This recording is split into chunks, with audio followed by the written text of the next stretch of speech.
נוסעים לים, יושבים מול הטלוויזיה, מה עושים? מוציאים את החטיפים. תמיד בא לנו לנשנש משהו טעים, ככה בקטנה. בקטנה? זה ממש פוגע בגוף שלנו. הם מלאים בנטרן. נטרן זה מלח. כמות גדולה של נטרן גורמת לבעיות בריאות חמורות, למשל יתר לחץ דם, סרטן הקיבה ומחלות לב. בישראל צורכים פי 2 יותר נטרן מהמומלץ, ו-75% מהנטרן מגיע ממזון מעובד. למשל קטשופ, קרואסון חמה, מנה מוכנה ורוטב סויה. אתם קולטים? הנשנושים האלה ממש, אבל ממש לא בריאים. אז מה עושים? מעכשיו נבדוק את כמות הנטרן, שהוא מלח, במוצרים שאנו מגישים לילדים שלנו.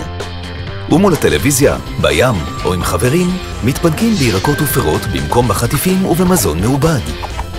כי אף פעם לא מאוחר מדי, וגם לא מוקדם מדי, להקנות הרגלי תזונה בריאים. לחיות בריא זו הבחירה שלנו. היכנסו לאתר משרד הבריאות לעוד טיפים ועצות לחיים בריאים.